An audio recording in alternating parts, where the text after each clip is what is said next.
Ito ang opisina ko. Inggit ka, no? At ako ang may-ari nito. Kaya lalo kang mainggit. At ikwento mo sa tatay mo para malaman niya kung gaano ko kayaman para habang namamatay kayo sa gutom, namamatay rin kayo sa inggit sa akin. Una sa lahat, Okay na ito, ha? hindi ako inggitera. Kasi, maganda ako. Mahirap man kami, maganda ako.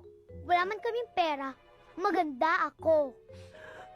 Eh, ikaw, maganda ka ba? Po, Oo, hindi ako maganda. At mapanakit. aray! Kaya huwag kang aalis dyan at di ka kakain. Kahit hindi man ako kumain, maganda ako. Kahit na uuhaw man ako, maganda ako. Po, Che! Di ka na nga.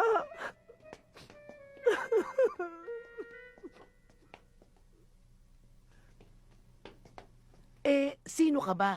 Buti na pagsasalitaan mo ng ganun si Sir. kasi nga po, maganda ako. Po,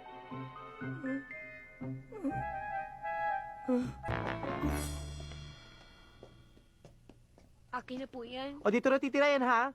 Turuan nyo maging mahusay na katulong. Turuan nyo maglaba, turuan nyo mamalansya, turuan nyo magluto, turuan nyo magsibak ng kahoy, turuan nyo mamalengke, turuan nyo maging hinete para may pakinabang.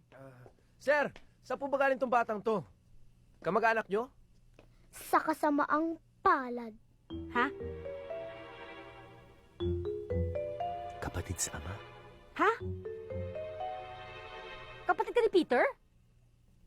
Kapatid? Sa kasamaang palad. Hoy, turuan nyo na yan at nyo patulugin sa inyo para matuto agad. Eh, ikaw, kuya, kailan ka mag-aaral ng kagandahang asal? Kailan ka matututo makipagkapwa-tao ng tama? Po, O sige, anong school may ganyang kurso mag-enroll ako? At kung mag-aaral naman ako, hindi sa paaralin yung mga patay gutom.